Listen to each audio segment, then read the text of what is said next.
Hi, this is Mike Young with Noble Warriors. You're about to hear a message entitled A Man and His Marriage From Surviving to Thriving, presented by Phil Downer. Phil is the founder and president of DNA Ministries. He's from Signal Mountain, Tennessee. This workshop was part of the Iron Sharpens Iron Men's Conference, hosted by Noble Warriors at Mechanicsville Christian Center in Richmond, Virginia, on Saturday, March 23, 2013. I pray the message will challenge and encourage you as you walk with Christ and lead your family. Okay, well, good afternoon. I'm glad to be here. This is a session every time I present this material, change it, work on it, I'm different and better, and I find things in each one of these times for me. So I'm praying for all of us that would be different because we've been here together. Let's bow our heads. Lord, I'd ask you today that every man in here who's married or who will be married, would you make us different because we've been with you today and with one another. Make us different in your likeness, changing us from one degree to another in the likeness of your Son, our Lord Jesus Christ. In his name we pray. Amen. I have a friend, I won't mention his name. This is such an outrageous event that he was a part of. I was talking to him several years ago, and he said, you know, it was in the springtime, and it sounds like I'm really roaring. Is this too loud? Raise your hand if this sounds about right. All right, I need some help. One of you guys in one of those maroon shirts, find the guy that runs this. Here he comes. Here we go. Let's count. 1, 2, 3, 4, 5, 6, 7, 8, 9. Whoop! Did you see him do those stairs? Give him a round, man. That was great. Oh, my goodness. All right, now we're going to just keep this going. How many would say it's about right now? Raise your hand. Okay, we still need some more work. I'm not sure. Let's see. Is it too much or too little? Too much? Raise your hand. It's about right. Okay, if you think it's about right, raise your hand. All right, if you're stone deaf in the Air Force, raise your hand. That's the way I am. Yeah, it doesn't matter. It doesn't matter. Okay. Well, I'm really glad to be here. I want to tell you about a friend of mine. Now, this is such an outrageous thing he did. I will keep his name and his identity completely anonymous.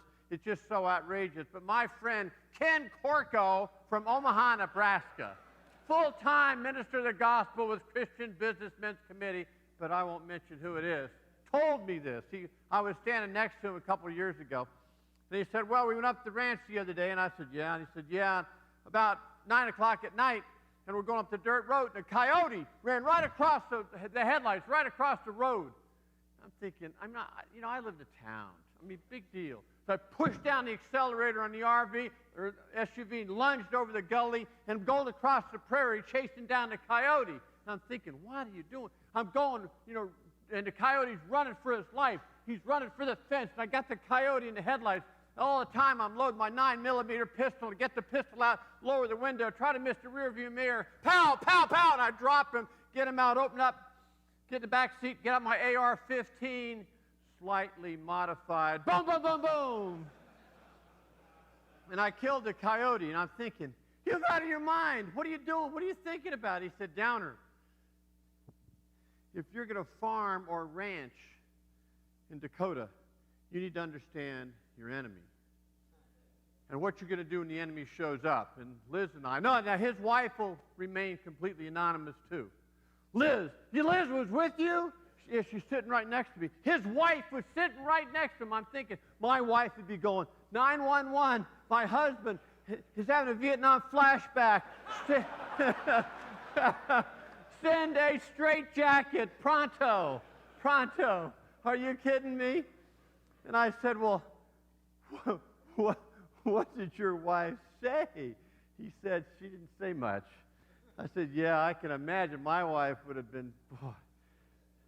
She must have said something. Yeah, she said, I think all she really said was, nice shooting.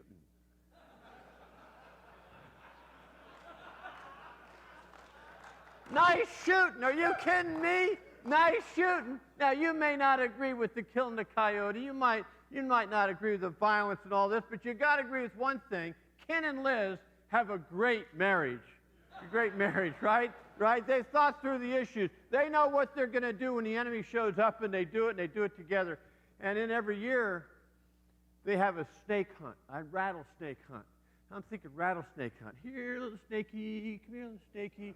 No, it's not that way at all. There's a time of year the snakes come out and they're everywhere. And Ken's on the back with his buddies, these automatic shotguns on the back of the pickup truck. Boom, boom, boom, boom, boom, shooting right out of the pickup truck as they drive over the prairie there in South Dakota. What do you think Liz is doing when he's doing that? She's driving a truck. She's driving a truck. Yeah, she's driving a truck. That's exactly right. Now, Ken and Liz have a great marriage. They talk through the issues. Have you talked through the issues with your wife or your wife-to-be or with someone close to you if you're a single guy thinking about marriage, about what you're going to do in God's way when the enemy shows up? See, that's the issue. What are we going to do when the enemy shows up? And in my life, I struggle with so many things. My wife made me madder than a hornet. And I'm now married 42 years, and recently, my wife made me madder than a hornet. She still can do that. We still have conflict. In Vietnam, I'm here, of course, because of the Lord. But in a very human sense, I'm here because of one man, Ralph Crosley. When I joined up the 2nd Battalion, 5th Marines, they took me into a hooch in Anwa, flew in the helicopter, through C-130, and they said, okay, Downer, Crosley, you're your new machine gunner. Crosley? Okay, Downer, he's your new machine gunner. He's your team leader.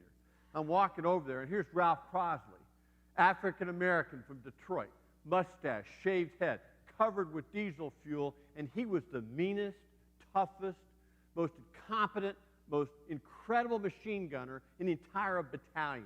He was legendary. He was the best. And they said, Downer, you're his A gunner. I'm thinking to myself, oh, man, are you kidding me? That guy is tough. And he's thinking to himself, oh, man, look at this white kid from Texas. He was from Detroit. He was from Detroit. And he said, a white kid from Texas.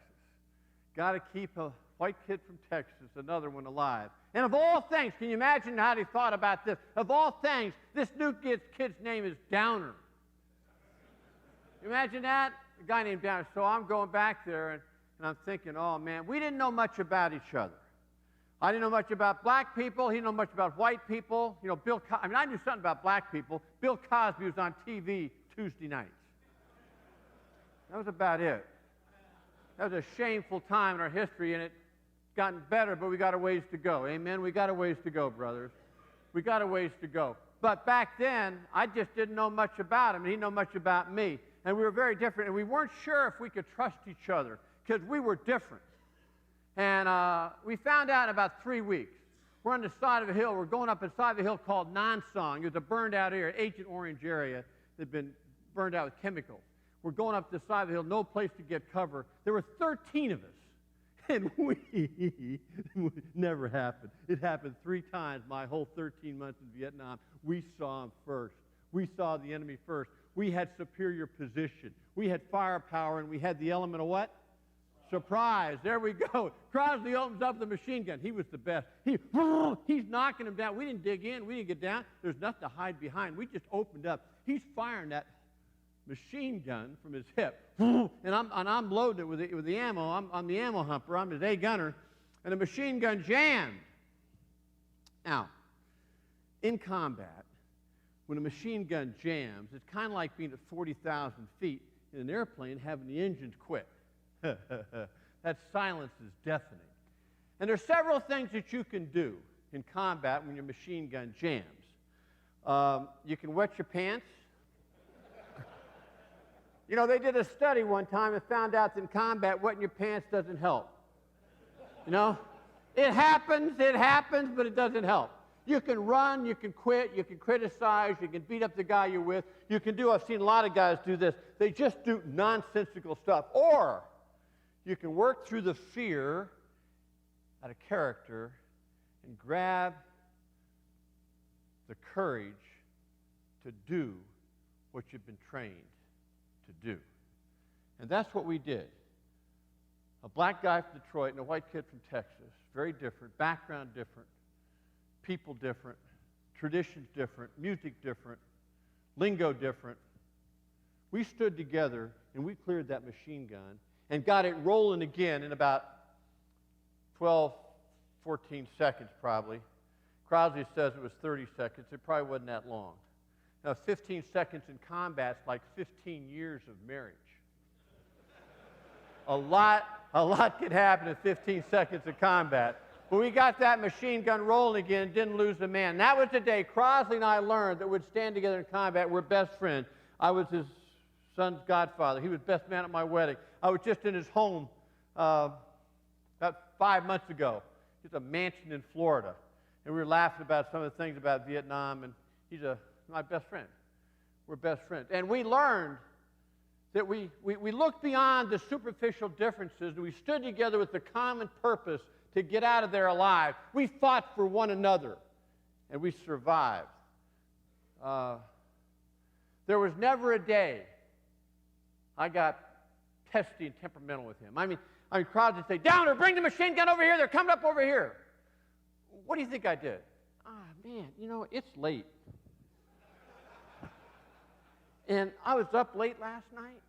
Didn't get a lot of sleep in the combat we had last night, sniper rounds and all that. Ralph, I'm going to take the day off. Go ahead, you handle it. And besides, Crosley, I don't like the way you spoke to me. You didn't say please.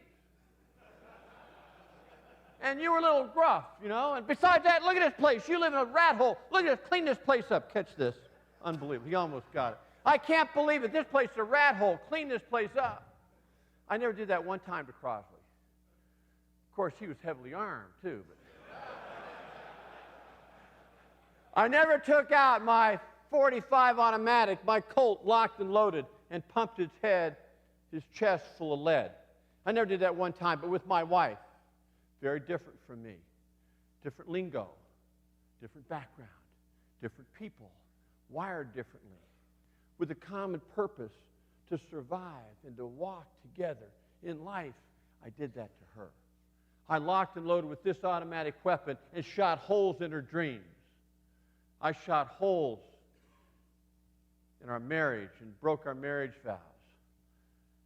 I was temperamental and pushy and too busy sometimes to help in the middle of war. I never one time left my buddies in combat. I never one time was anything but Semper Fidelis, Marine Corps, Semper Fidelis, always faithful. But I left my wife. Just take care of it. Just get it done. Just get it done. I left her and took her heart and her sincerity and her sweet, gentle love and carried it through the flood of my lust and my anger and my adultery. It broke her heart. You see, Susie and I are, to this day, very different. You're frustrated today because your wife is different. She just doesn't think like you. She doesn't read your mind. You love her and cherish her, maybe. Probably. But you're upset because she's so different. Ralph and I are different. You won't even believe this. You won't even believe this. I was in Florida, what did I say, 4 months ago. You won't believe this. 40-some-odd years later in Florida, Ralph Crosley, I'm sitting with he and his wife. You won't even believe this. Ralph is still black. Unbelievable. Unbelievable. And I'm still white. I'm still white. No, I'm not white. I'm pink. He says I'm pink. Ain't nothing white about you. You're pink. And when I was down there, a doorbell rang. Nobody there. Next day, go out. Somebody assaulted his car and his $1 million house with a hammer. I'll never know what it's like for somebody to beat up my car because of the color of my skin. I'll never understand that. See, I'm pink. I'll never go through. I'll never be through what my brother's been through. And he'll never know what it's like to not want to be around red and different things because of those dreams and flashbacks of my mom and pool of blood when I found her. He hasn't been through that either. So we're different, but we chose to accept and build on our differences. See, in biology, they call those differences working together hybrid vigor. The two of us were an unbeatable team. Everybody said, when the lieutenant says, okay, swim, I want you to go on a night ambush. I want you to go so far out. I want you to guard this position because he goes, Lieutenant, I'll go, but I want Downer and Crosley with me. We were inseparable. We were the best. And with your wife, you are too, when you're working together, willing to kill the enemy and not, you know, Ralph, I'm kind of tired today, man. How about taking care of that for me? You know, we work together, and I need to work that way with my wife. You see, Ken and Liz Corco learned the secret. In Amos 3:3, the minor prophet Amos, I can't wait in heaven when one of you cowboys goes up to Amos and calls him minor. Anyway, the minor prophet, we call him, Amos, he said this, Amos 3:3, how can two walk together unless there's agreement? You see, in this crowd, I know we've got adultery, I know we've got alcoholism and drugs, and I know we got anger, we got different things, but one thing primarily we have in the church are two people trying to prove that they're right, and they're different. I'm just trying to say, why can't she just be more like me? Why can't she read my mind? Why can't she read my emotions? And I sure can't read her emotions. We know that, right? Why can't you just be like me? So what we're trying to do is we're trying to win the point as opposed to walk together. The very first thing I want you to write down in your heart is, am I willing to agree with my wife? And I know we're in sports town here, lots of sports going on, so we're going to have a little athletic competition here. All right, we're going to need two teams. Everybody on this side, you are the green team. Now, I want you to write down this issue in your heart, on your pad, on your tablet there.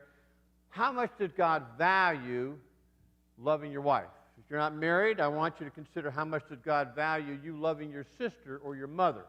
Statistically, and from my own life, I can tell you, I found to be true, if you're a single guy, you will treat your sister and your mother far better than you treat your wife. That sounds so strange, doesn't it? See, we're the only species I know of that we shoot our own. I mean, lions take care of their family. Pigeons take care of their family. Even a pigeon takes care of their family. But we tend to take care of strangers, and gentle and nice to strangers. Yes, ma'am, yes, sir, and then we take it out on our wife. We're a strange breed. So I just wonder, how much did God value loving our wives? Well, this side, you're the green team. All right, on three, what I want you to do is move up about 6 inches off the seat of the chair, throw your fist in the air, and scream out green team on three. 1, 2, 3, green team. All right, you're the green team. All right, what we're going to do is everybody on the green team. You guys do it up there? Oh, man. Okay. We got a reporter down here. We got a scout, man. He's got Google glasses. He saw you guys on you. Okay, everybody together, all together, top and bottom on three. 1, 2, 3, green team. All right, here we go. We're going up. Now, everybody in the green team is going to come up here, and we're going to fill this stage with all you own.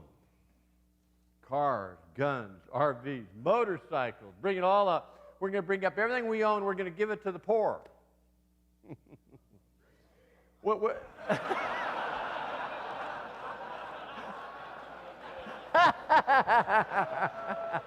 Yeah, green team. Oh, man. Now, that wasn't in the workshop outline. I didn't mention that. I left that out of the workshop outline. Anyway, so what we're going to do is going to give it to the poor. The question is, how much does God value our loving our wives? Okay, everybody over here. Everybody over here, we're on the red team, all right? On three, raise up, throw your fist in the air, and scream out red team. 1, 2, 3, red team. Yeah, red team. Oh, that is so good. And it needs to be good because we're going out in the parking lot. No asset transfer. There's a guy in the parking lot. He's going to be standing on this pickup truck with this big sword. And he's going to say, do you believe in the name of the Lord Jesus Christ? And when we say yes, he's going to chop off our heads and throw us in the fire.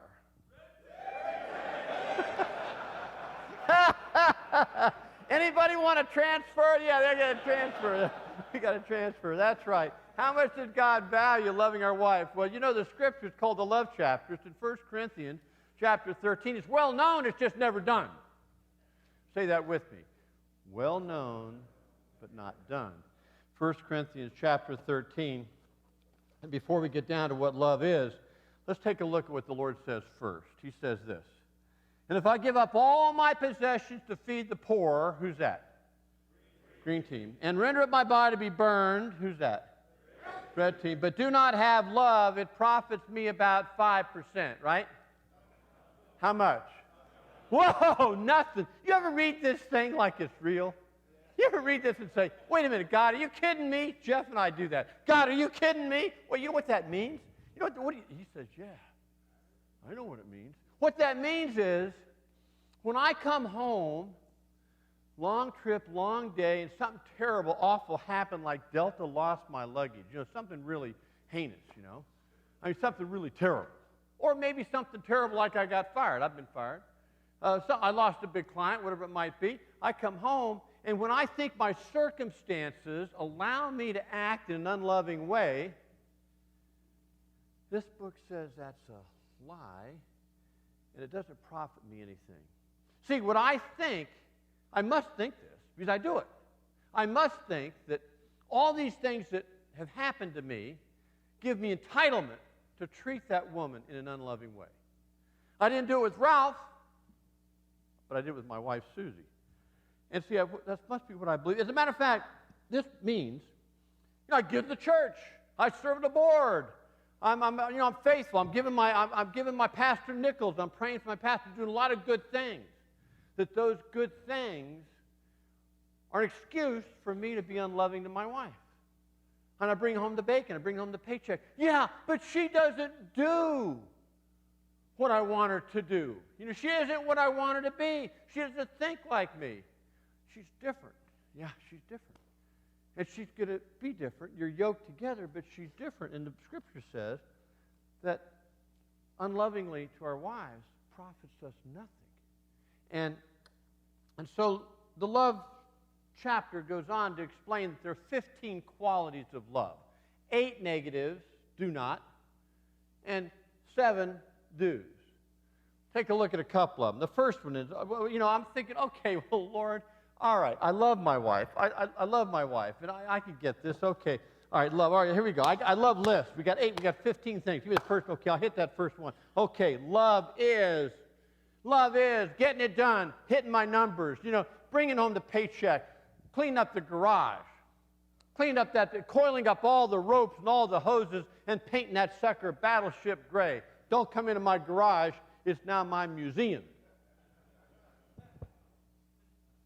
No, it doesn't say that. Love is, rats. Love is,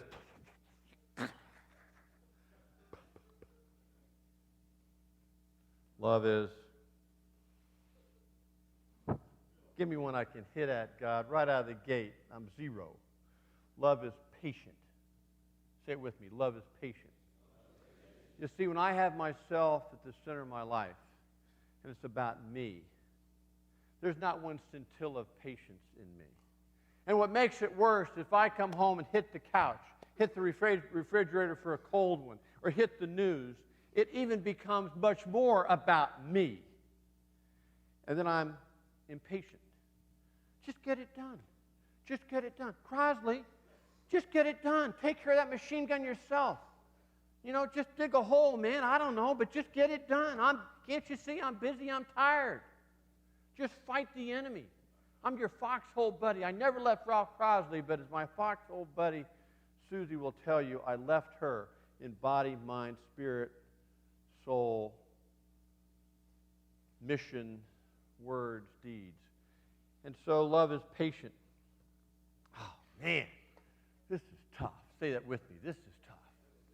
This is tough. Okay, number 2. Oh, I got number 2. No, love is, no. Love is kind. Did the wrestling coach teach you to be kind? Did the football coach, did your father teach you to be kind? No, they taught you to rip the other guy's head off and win. Get even. Kind.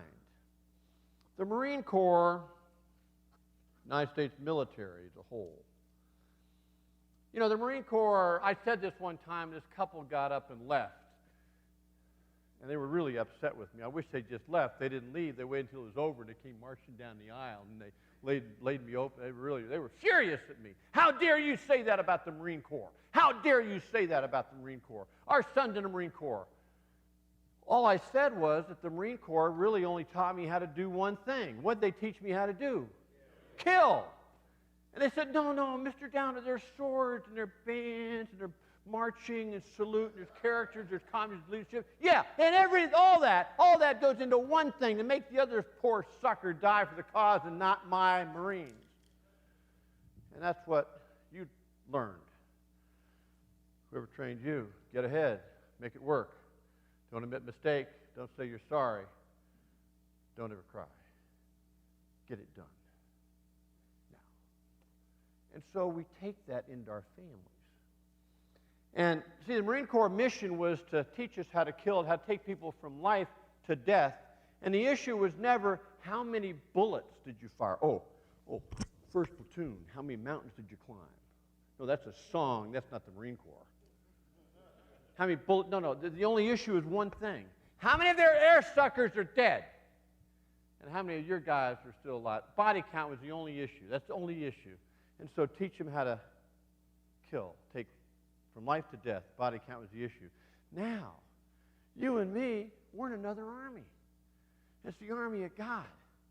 And we got another commander-in-chief, another goal. Now, we're still in the old army.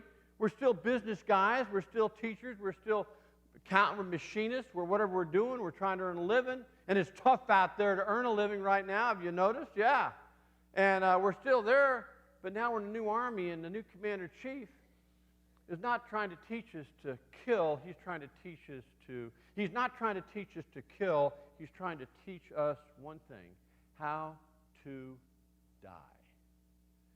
How to die to our rights, our little selfish point of view, our needs, our comforts, our preferences. Not truth. We die for truth, but we die for people. He says, if any man wishes to follow after me, let him win the point.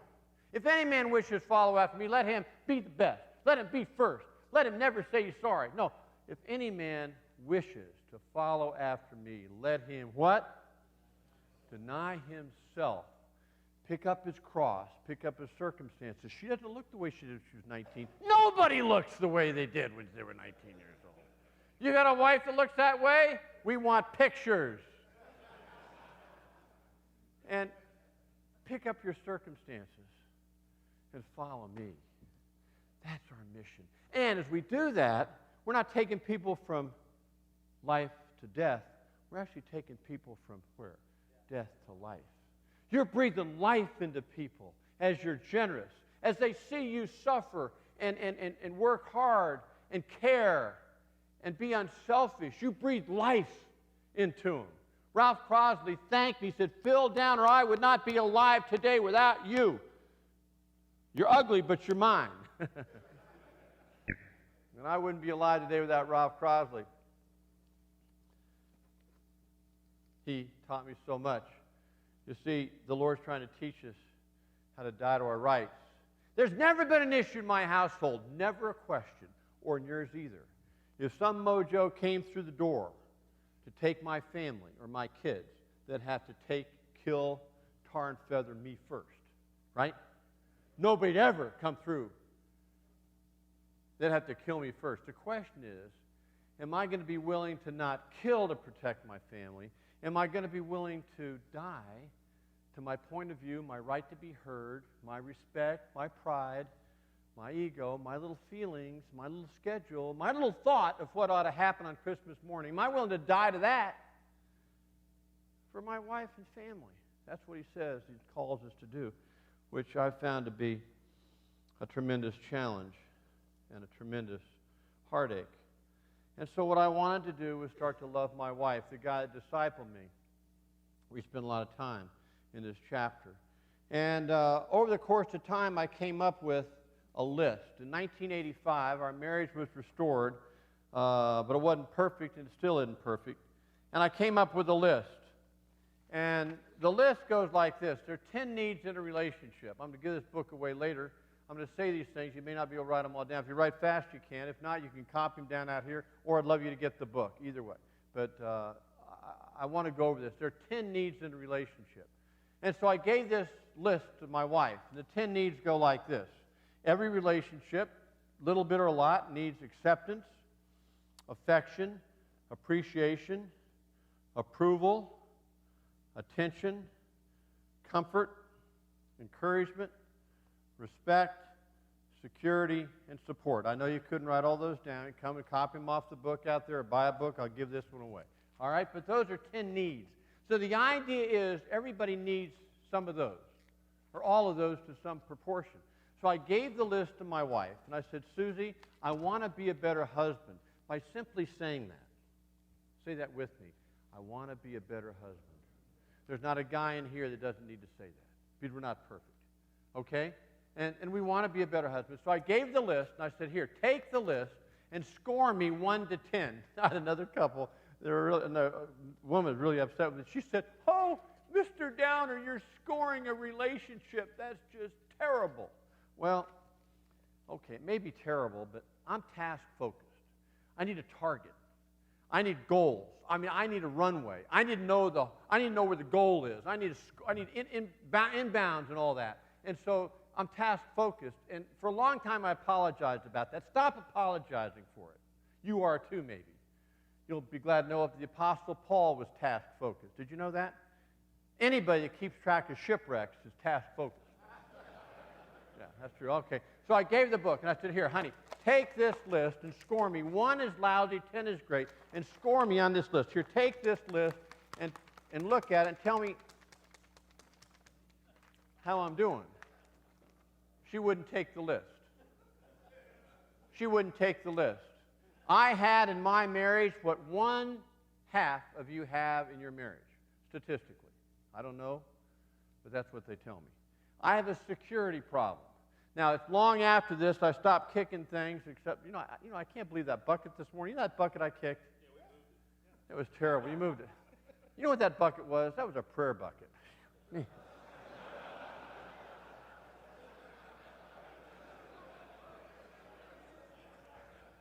How was the conference this weekend, Charlie? It was great. The guy comes out and kicks the prayer bucket. I'm sorry. So, Susie, I had a security problem. Number 9, security.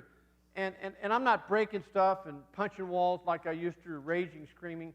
But Susie was afraid that if she talked to me about things honestly, that I would react. Now, I don't want you to think, as a Christian guy, that I would ever attack my wife. I mean, I do conferences, right?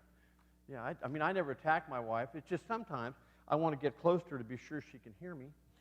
And I'll give her the 15 or 20 points. Now, Randy, you're a big-time guy. He's not only a pastor, he's got a posse here, right?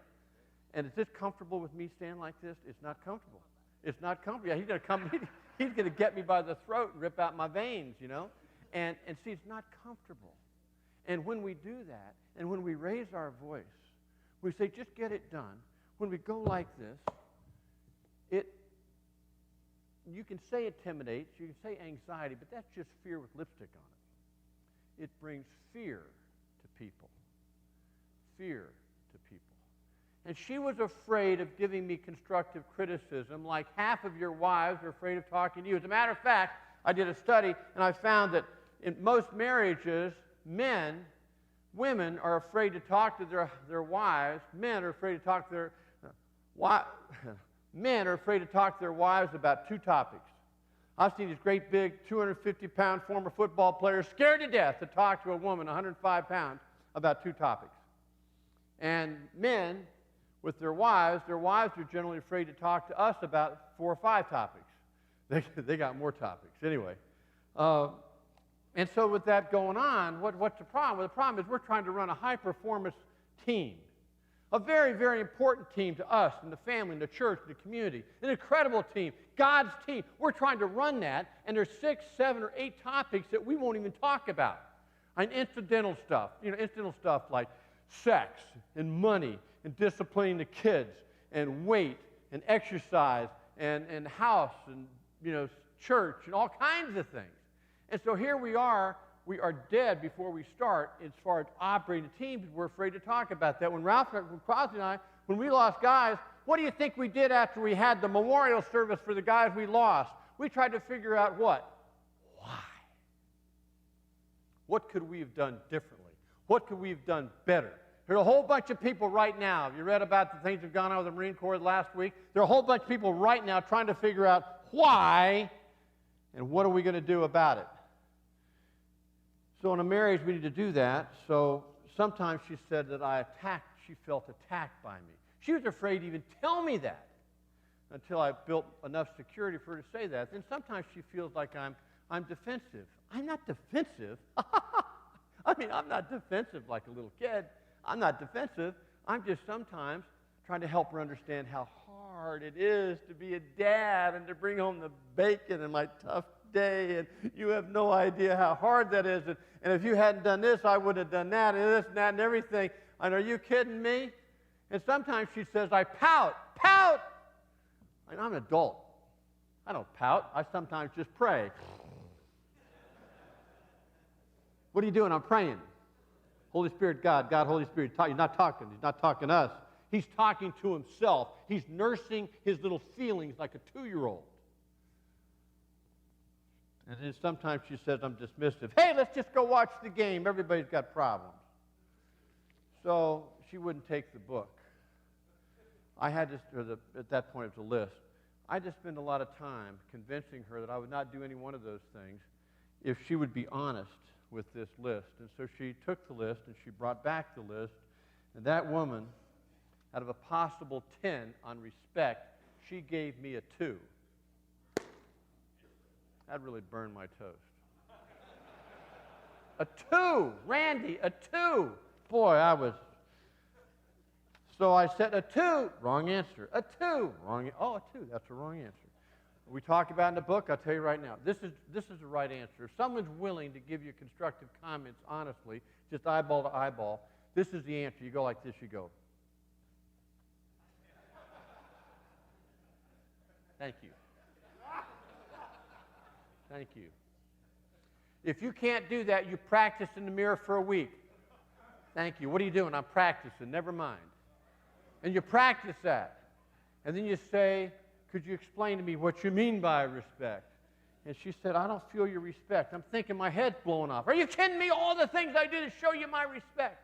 That's not important, or that's not relevant. It's important, but it's not relevant. All the things I'm doing to show my respect doesn't mean anything. I had a Marine, and he did a whole bunch of things right. He did a whole bunch of things right. He did a whole bunch of things right. He was the best machine gunner after me, and then I trained him, and he was the best. Crosby was the best. He trained me. The only problem with Keller was we'd get in the middle of a tough situation. You know, when we're standing there waiting where the enemy is, we're moving into the enemy position. We're trying to figure out where they are. Tear gas going off, maybe calling in airstrikes and everything. And we're on a trail where, you know, when you're on a trail, you got to walk right where the guy in front of you walked. And so we're on a trail, and we're looking for the machine gunner. We're about 10 feet apart, 12 feet apart, no, 12 yards apart. And suddenly, we look over, Keller's gone. And Keller's off the bushes like this. Keller, what are you doing? What are you doing? Get over here. Except, you can't scream. You know, get over here. And I get back around, kick him and beat him. What are you doing? Are you kidding me? You can't do that. You're going to step off the trail and kill us all or get yourself killed. What are you doing? And so, okay. So a few weeks later, we'll be out someplace, really tense moment. Where's Keller? What do you do? I just couldn't break. See, he kept a clean machine. He's a tremendous shot, a tremendous Marine, a tremendous machine gunner. He only did one thing wrong. He left the trail. So when you're talking to your wife and she says she feels like you don't respect her or love her, encourage her, appreciate her, it's not what we're doing that's right. Let's find out what we're not doing. Leaving the trail that's endangering the whole family, the whole marriage, the whole relationship, whatever it is. And she said, Phil, you don't listen to me. My head exploded. Listen to you? That's all I do is listen to you. Are you kidding me? I come home from work. I come home from work. I've been dragging all home from work. I got to get up for an early bird. I got to get up at dark 30, and I'm just about asleep, and I come home from work, and I got 2 words. You've got 10,000 words left. I've got 2 words. Good night.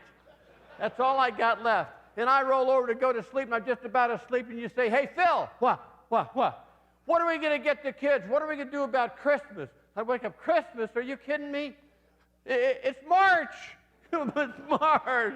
Yeah, and the bank called. Who called? The bank called. Who? I don't remember. Something about a check, but it doesn't matter. We'll talk about it tomorrow. And she goes to sleep. Have you ever awakened your wife and yelled at her for going to sleep so fast? I've done that. Anybody done? Raise your, come on, raise your hand. I know there's some in here who've done that. You know, you just. She said, you don't listen to me. I said, okay, honey, give me an example. Well, the other night, the kids were bad. They ruined my day. The kids were bad, especially the boys. And you went down the hall to discipline, and I told you, Phil, I appreciate the help, but don't discipline tonight. You're worn out and you're tired. And I know you're not going to go down and scream and yell like you used to, but, you know, you're tense, and you're going to radiate tension. And they're going to feel that. You know, don't go down the hall. You need to listen. You didn't listen to me. I'm your co-pilot. It's like we're in battle together. You're flying the airplane, but I can see stuff you can't see. You know, I got your back, and you don't listen to me. You're going down the hall. I'm your co-pilot. I'm going, you know, pull up. I'm going in. I'm on target. No, pull up. I'm going in. I'm on target. I'm going down the hall. Discipline the kid. No, pull up. You're about to bomb friendly troops. And I go down the hall, and she said, what you did last night is you bombed friendly troops. You took the seeds of your anger and sowed them in our kids. Now we're going to have to dig them out one by one. It's easier to sow anger than it is to heal anger. You need to listen to me. Gentlemen, I need my woman to have the security in our relationship that she can tell me stuff like that. I need that kind of help. We need that kind of help. Phil, I don't like that fella. I don't know what you're doing with him, but I don't like that fella. I don't trust him. No, it's going to be fine. I don't trust him. I wish I'd listened to her. That cost me a whole lot of pain. So she says, I don't listen to her. Well, another one of these, number 2, is affection. My wife came to me and she said, I need more affection. I said, hot dog. I know that. Yeah. Yeah, good. And she said, not that. So what do you mean, not that? Not that. Are you kidding me? Not that. What do you mean, not that? Okay, well, what do you mean by affection? You won't even believe this. I married a woman. This is so strange. This is so strange. Let's call the people in the truck. Write this one down. This is unusual. I married a woman who feels my affection when I help her clean the house. Is that dumb? Is that just incredibly stupid? No, you know what that is? That's people. How many of you understand that? How many of you understand that? Yeah, and the others of you are, no, anyway. But she feels my affection when I just help her. So this list really helped me. And I went through this thing. Comfort. Okay, my wife needs comfort. She said I wasn't doing very well on comfort. She was having a disagreement with one of our kids. And I walked in just when he was kind of raising his voice to his mother. I said, are you kidding me? Go to your room. I told you don't ever do that. Go to your room. Just go right now. And so he stomped that one up to his room. I'm going, boy, fix that one. Yeah. I really helped her out with that. And she just goes, oh, Phil, I didn't need that. You didn't need that? No. I was just about working this out. And you come barging in. I'm trying to comfort you and help you. Well, you didn't. See, I need to hear that and receive that and try to understand. When a Marine is killed, we try to figure out what went wrong and what to do next time. She said I was sometimes not appreciative of the little things. I'm a great checker. I mean, I can walk in. There are 50 things that have gone well, but I seize on what's not going very well. My twins were 16, and they were like a lot of 16-year-olds. They were good kids, but They were 16. I came home one night. Susie was out of town. I came home one night. All the lights in the whole place were on. There was enough electricity to power a Volkswagen plant going out of that house. All the food was out. There was enough food on the table and the counter there to feed a Haitian family for 3 days. All the doors were unlocked. The windows were open. Junk laying all over the place. And I'm going, we're not good stewards. This is, So all I did, I promise you, all I did was go up and wake up the twins, kind of blast them through their door to give them some insight on truth. So that's all I did. That's all I did. I marched them downstairs and lined them up in front of the I hate to tell you about it. It was just terrible. I am so ashamed of myself. I had them against the refrigerator and shouting at them. And I wasn't, they said I was shouting. I wasn't shouting. I was communicating. Am I shouting? I'm not shouting. I'm just communicating. They said I was angry. I'm not angry. I'm just trying to share truth. I even gave them, don't look at me, look straight ahead. Oh, it was terrible.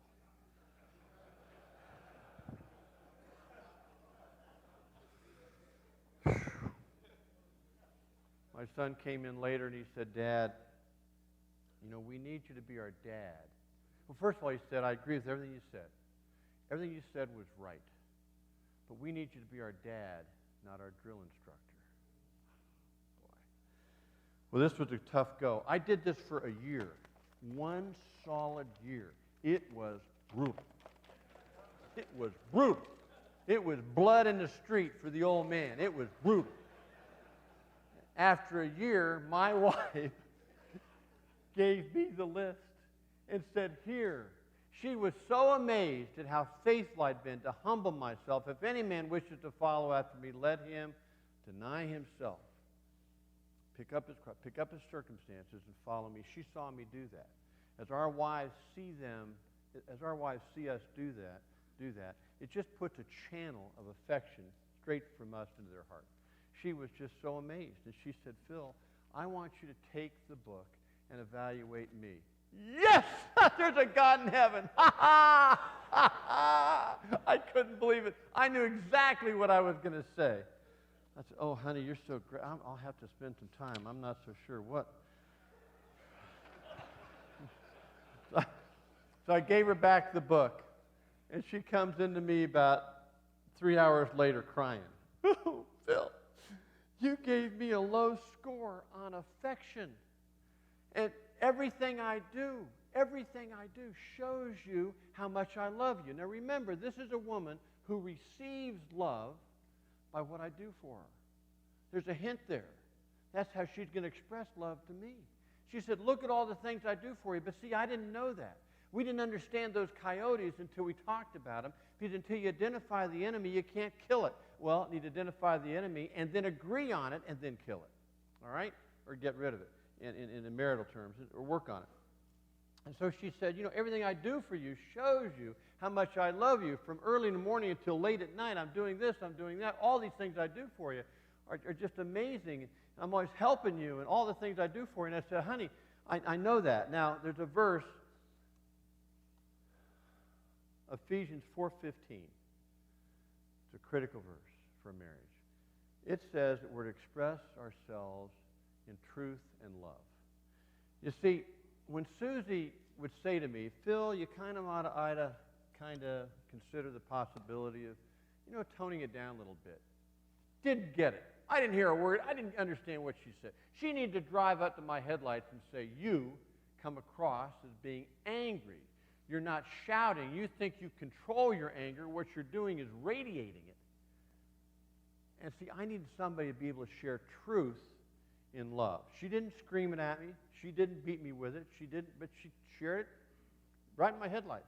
And I need to do the same thing with her, because she doesn't get up in the morning. Your wife doesn't get in the morning and say, gee, I wonder how you ruined my marriage today. But she's doing some things that she could work on and improve on, just like you have. And so I said, I need more help on affection. She said, everything I do for you shows you how much I love you and all my affection for you. And I said, Susie, do you realize that half the things you do for me, I could hire somebody else to do?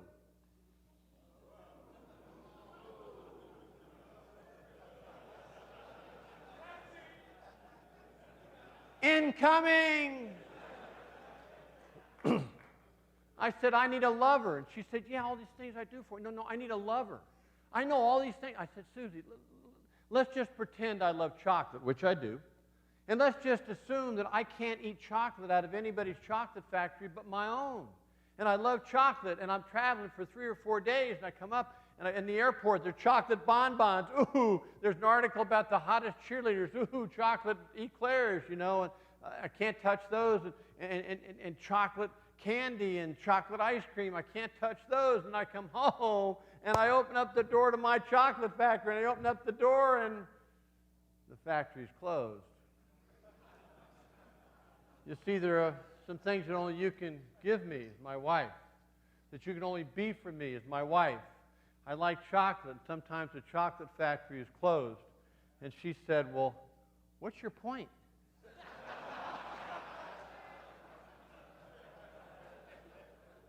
See, I married a woman that SCX was not a part of her life until our wedding. She grew up in a home where it happened, but there were 4 kids. They figured it happened 4 times, but there was no evidence it ever happened more than that. And Sunday dinner, that passed the chicken, they wouldn't go near SCX. They'd say, pass the chicken back. They wouldn't say chicken breast.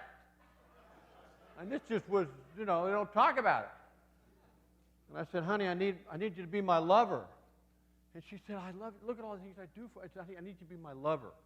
And the other night, I came home, and she said, yeah, I fixed that great dinner for you. And I said, yeah, I know. I mean, I was looking forward to dessert. And she said, I worked so hard and did all these things for you. And she said, well, what do you want me to do? And I said, honey, you know, after a big trip, when I hit the door, you could.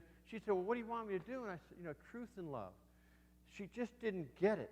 I need to help her understand it. They don't, many of them don't feel it. They don't, anyway. Now, this is 80-20. 80% of men are like me. 20% are the opposite.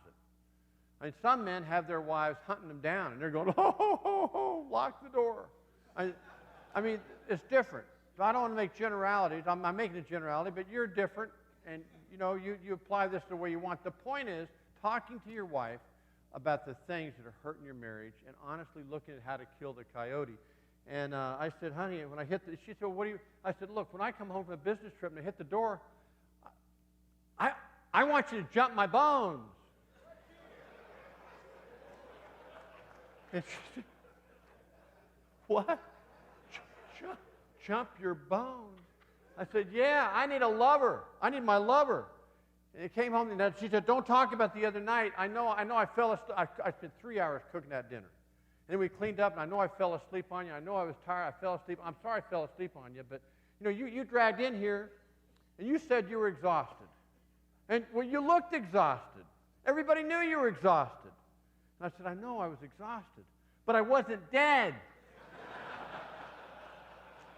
I wasn't dead. You see, the way God made me, it doesn't matter how bored, how worn out, how brain dead, how exhausted, how out of control. It doesn't matter how long my day is. It doesn't matter. I mean, I need my wife. I need my lover. And they don't understand that. And we did a marriage series. I'm going to give this away right now. This is a marriage series. This is 6 hours on this. And on communications and different things. And on this is for married women only. And she did a chapter in here on how to affair-proof your marriage to your wife, and did a thing on here on being, for married women only, where she talks to your wife about being your lover. And she can say things to you, say things to your wife that you can't say. So she did a CD. It's the last thing in the world she ever wanted to do. She wouldn't do it for years and years, until she just saw so many couples, young wives, struggling with this. And the young wife said, look, I mean, I'm nursing babies, and I'm cleaning diapers, I'm cleaning the house, I'm paying the bills, everything. And he comes home, and she said, I know that's really hard. And she says, but you need to plan it, and just prepare, and maybe get a little nap beforehand. But you will save yourself so much grief, and so many arguments, and so much hurt, if you meet each other's needs. And by the way, 1 Corinthians 7:4 Susie quotes that, where the Apostle Paul says, the man's body is not his own, it's the wife. And the wife's body is not her own, it's the man's. And so my wife says that for married women only. I want to give this to a guy, anybody here that just celebrated 10 years of marriage? Raise your hand. All right, you in the back, come on up. Black shirt right there, come on up, come forward. Let's give him a big round of applause.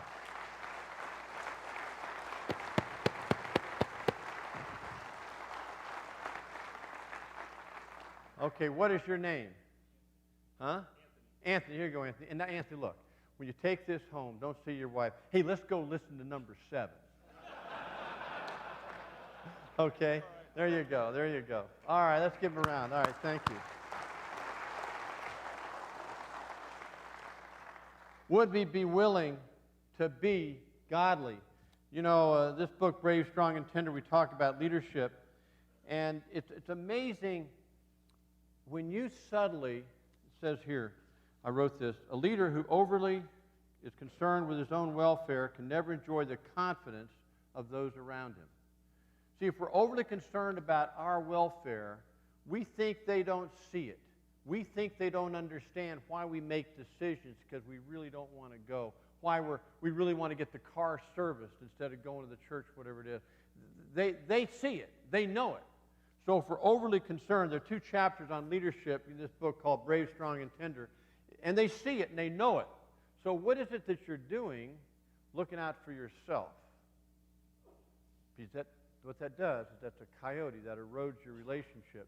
That other fellow in the back that had been married about 10 years who stood up and didn't get the book. Sir, you come on up here, sir. Here you go. This is a book on purity, sexual purity, and so forth, and I hope you enjoy it. There you go.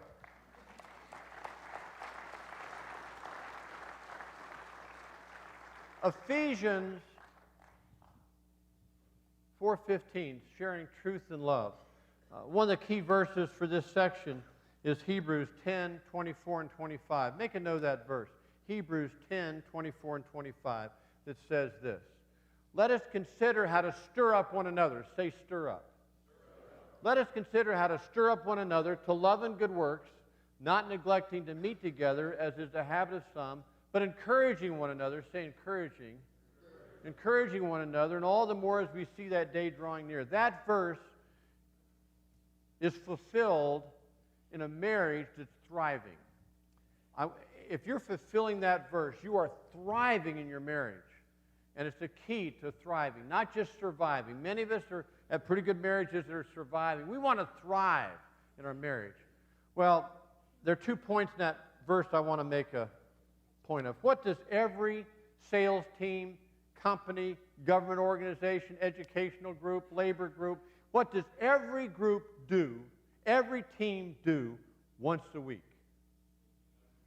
They got a sales meeting every week. Every week they got a sales meeting. And what do? They talk about what's going right and what's going wrong. It's sometimes very hard. If you're the 15th of the month and haven't made a sale, it's very hard to go to that weekly sales meeting because you're going to be called out on it. And so what we started to do is to have a business meeting. We talk about that in this white book, Limited Partnership, on how to have that, why to have it, and some things to do and to show up. But basically, what you want to do at a business meeting with your wife is talk about everything that's hard. The finances, the kids, the schedule, if vacation's tough, the calendar. The calendar just gets us in so much trouble. You know, be home tonight because the Johnsons are coming. No, who? The Johnsons are coming? Are you kidding me? I don't even know the Johnsons. They've lived next door to us for 22 years. Oh, them. Well, I didn't know it. Well, I told you. About to go to sleep. The Johnsons are going, okay, fine, whatever. And so have a date on your calendar once a week for a business meeting. And the goal there is that you would be prayed up. We call it prayed up. Now, if you want to evaluate yourself as a husband and a dad, how are you doing? All right, there are 9 qualities that I look at to evaluate how I'm doing. These 9 qualities you know as the fruit of the Spirit. They are, same with me, love, joy, peace, patience, kindness, goodness, gentleness, faithfulness, and self-control. There are 9 of them. So look at those 9 qualities, write them down, memorize them, and look at those and ask yourself, how am I doing exhibiting those qualities with my family? And that really helps me understand that. How am I doing? Love, joy, peace, patience, kindness, goodness, gentleness, faithfulness, self-control. Wow, that is really exciting to look at those. Well, at a business meeting, what you need to do as husband and wife is come together in the fruit of the Spirit. So you're walking in the Spirit, so you can say things to one another gently and receive them. We're out of money. We need to get the car fixed. We got a discipline problem with Johnny. Where are we going on vacation? We had whatever it might be. And you can talk about those things. Again, the United States Marine Corps, they lost 7 Marines with a exploding mortar tube. And the Commandant of the Marine Corps said one thing: we will figure out what happened. Well, I want to figure out what happened because I blew it at the church meeting. At the church dinner. And because I wasn't, whatever it might be. What am I going to do about that? So we have a business meeting where we do that.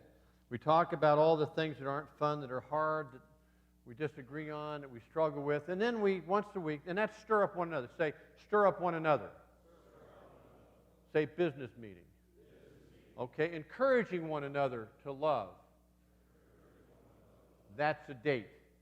I bet there are not 5 people in here that have a date with their wife once a week and a business meeting once a week. I've been doing that for 2 decades. Because, you know why?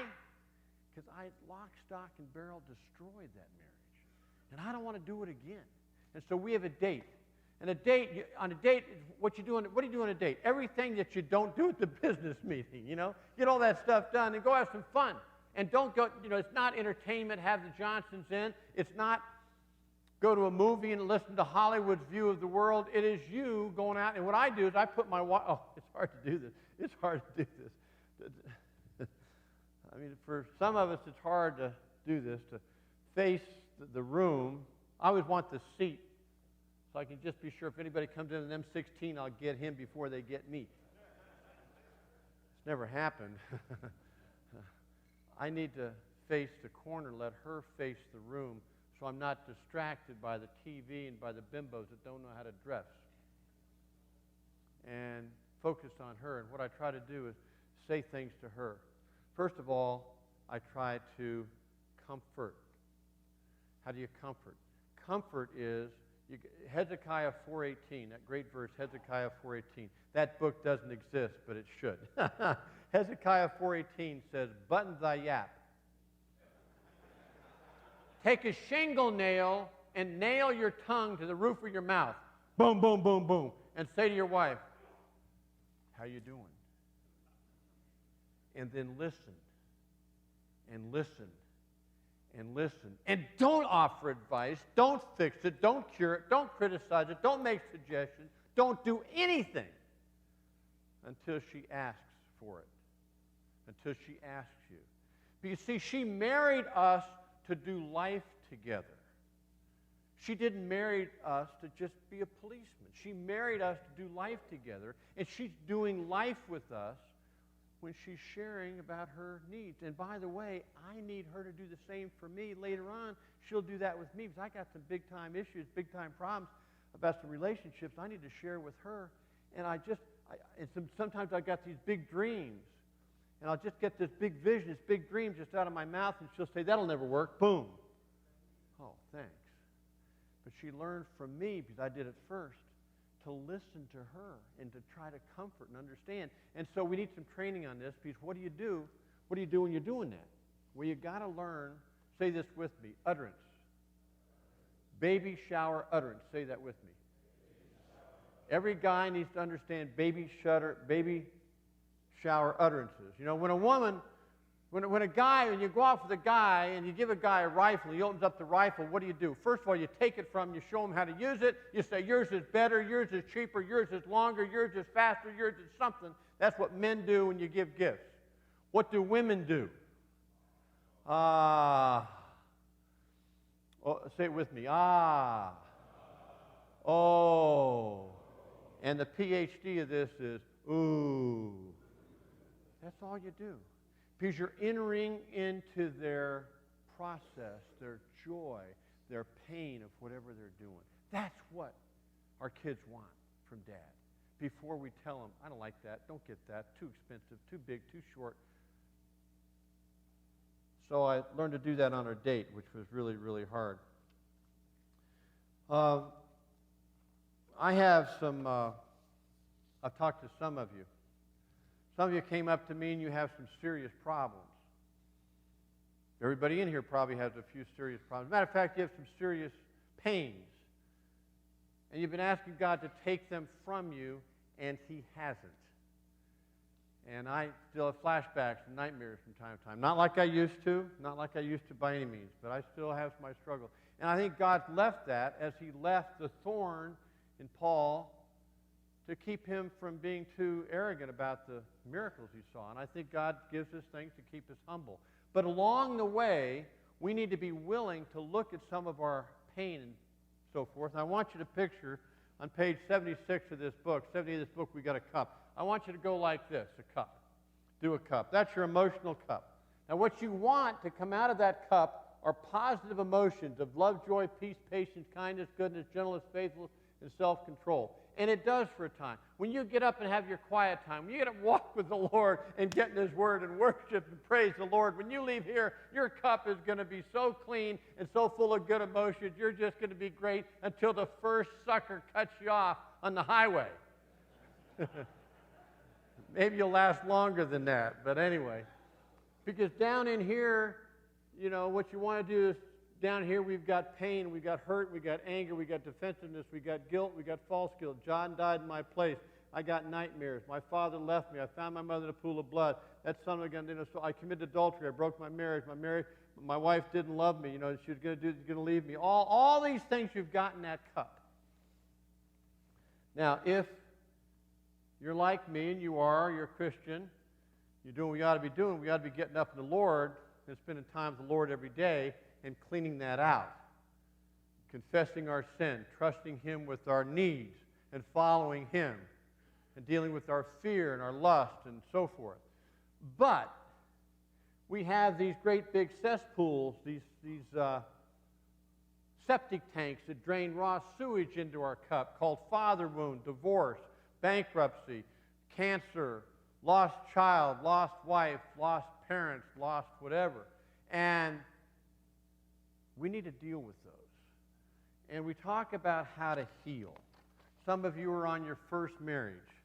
Some of you are about to start your second marriage. Some of you are going to be married second time. You don't even know that.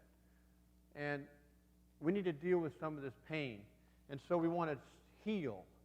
And I'm going to go, you know there are lots of ways to heal pain. I mentioned one, time with the Lord. Number 2 is worship. Number 3 is prayer. Number 4 is not be conformed to this world, but be transformed by the renewing of your library card. No, the renewing of your mind, studying the Word, fellowship, accountability. But there's one thing that guys never want to do, and it's a primary way to heal that you need to do. It's the one thing. There are 2 things I hate to do. I hate to tear up, and I hate to throw up. And in both cases, I need to do that from time to time to get poison out of my system. You ever try to just push it through with bad Mexican food or something? It's much easier just to do what God created you to do. Get rid of it fast. Well, tearing up and weeping is the same way. In John 11, the Lord gave us an example of that where He wept for Martha and Mary. He wept. Big boys don't cry? No. Little boys don't cry. Little immature boys in a 60-year-old man suit kick things and scream and pout and attack and defend instead of weeping out pain. You've got pain, you need to weep it out the way the Lord did. I had to learn how to cry. And it wasn't any fun. It still isn't any fun. But instead of coming home and getting mad at those guys, are you kidding me? Or just, okay, I'm fine. I've had a great day. It's obvious to the whole world I didn't have a great day. Instead of doing that and go zoning out on 2 gallons of coffee ice cream or 3 back-to-back football games or something, I've learned to do something that is so hard and it is so healing. And that is to find God's way of healing my pain. And it goes like this. Susie, I wonder if we could put off dinner for a few minutes. I wonder if you and I could have a talk. Susie, today I lost my job. I got fired. And it really hurts. I feel so much like a failure. I feel like I failed you. Things were said that hurt so much that I didn't understand.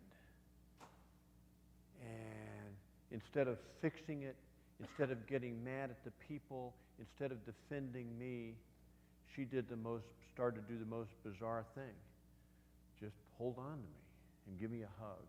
And I learned how to cry and let the poison of that pain out the way God meant it. And as you do that and you get rid of the pain and keep the mouth shut and get rid of the pain and forgive those people and go to, even the Lord Jesus Christ learned obedience through what he suffered. How much more are you and I going to learn obedience through what we're suffering? He's in control of all the Scripture. But when we're full of pain, it's harder to deal with truth. And so I had to learn how to do that. This is a book on a limited partnership with the 10 needs and the bucket in it. There are more out there. I'm leaving at 3:30, so before the last session, I'm going to be out of here. I'm flying to Atlanta. I'm going to drive 5 hours to Paris Island from 9 until whenever. Appreciate your prayers to talk to Marines. But I want to give this book away before I do. Is there a man here who just celebrated 10 years of marriage? Come on up. Unlimited partnership. There you go. There's one thing that would really help us in our family, being a husband and a father. You know, when we're fun with the kids, when we're a good time, when we enjoy being together at home, it just brightens our wife. It just gives her confidence in our marriage. But there's a 3-letter word beginning with F that doesn't describe you and me very much. What word is that? Fun. Are we fun? Are we fun to be with? I mean, people are going to say we're competent, we're godly, we're able, we're hardworking, we show up, we're organized, whatever it might be. Fun? Dad's not fun. If we're not fun, we're not going to be building trust and joy, and our family are going to look other places for that. And so I had to find out how to be fun. I had to learn to be fun, which was really hard for me. And so I went, before I tell this last one, I'm going to, would you do me a favor and pass these out? You take this section, just pass these out, this section. Would you take this up to the balcony? And would you pass these out in this section? Would you go to the back room, pass out that section? Okay. These are evaluation sheets. I'd love you to be willing to give me an evaluation on what you think of the, how about sharing those guys up there? How about running all the way to the back and giving that to the guys in the back? There we go. I need one of those. There we go.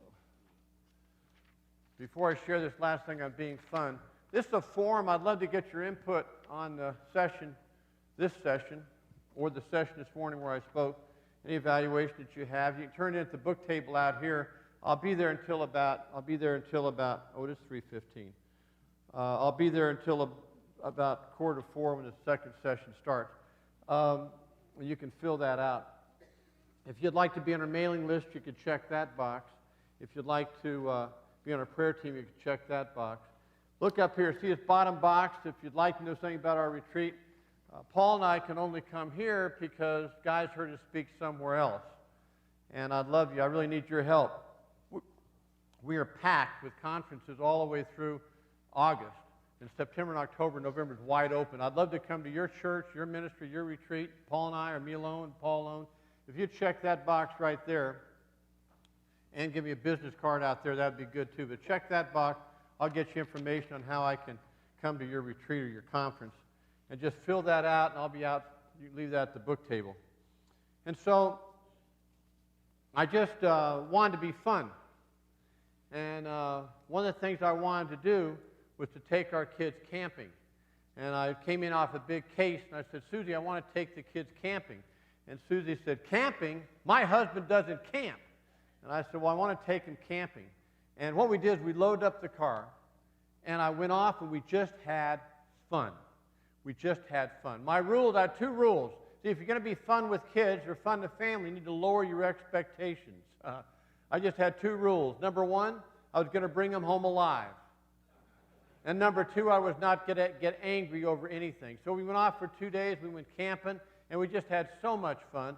And Joshua fell into a log and broke open his mouth. It was bleeding, and I thought, well, when we patched it up, he stopped bleeding. His mouth was all puffy like that. Don't ever take a mirror on a camping trip. I said, you look great, man. You look great. And we just had fun. And we hunted fish. We did night attacks. We dug stuff. We had anybody need a form? Raise your hand if you need a form. Up there, we got one up there. Great.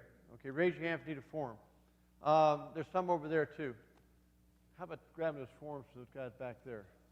And so we just had fun.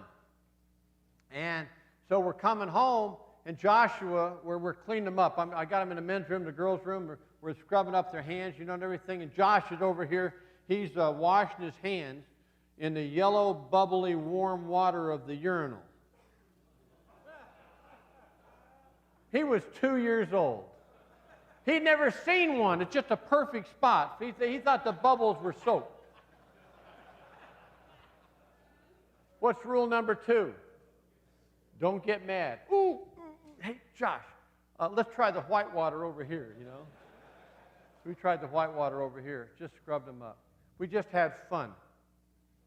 Coming home, Susie's a little hysterical. No cell phones. Where's Phil? She's coming home, and we pull in, and she's going, oh, my goodness, it's been 2 days. Where are they? There they are. Here, there's Paul. There's Matt. And she's counting them. And here comes Josh. She's getting off like this. His mouth is like that. And she said, what happened to him? I said, he's alive. He's alive. So we need to be fun. Are we much fun? Here's a book on being fun called A Father's Reward. It's just ideas on how to be fun. We got more out there. Are you a fun dad? Is there anybody here that has 3 sons? Raise your hand. Here, 3 sons. There you go. You're the first one. Come on up. Here you go. That's called A Father's Reward. Here's a book called Eternal Impact on how to disciple, who to disciple. Howard Hendricks, Steve Farrar, K. Arthur said nice things about it. This is how to make disciples. Is there a man here with 3 daughters? Come on up. I just saw your hand first. Here you go. And then here's a family series, 12 hours of teaching. Susie and I and the kids talked about resolving conflicts, purity and accountability, godly discipline, building relationships, family ministry, lots of different things. Is there someone here with that has 4 children that would like this series? Oh. How about 2 boys and 2 girls? Well, you've already gotten one. How about you, sir? Come on up. Here we go. That guy in the back's won everything. I tell you what, with a good-looking beard like that, I tell you, there you go. All right, let's give that guy a round of applause. Thank you. It's a joy being with you. I'll be here another 30 minutes. I look forward to hearing from you. Thank you for your attention. If you'd fill out those forms and drop them off at the booth, I'd appreciate it. God bless. Take care. Goodbye.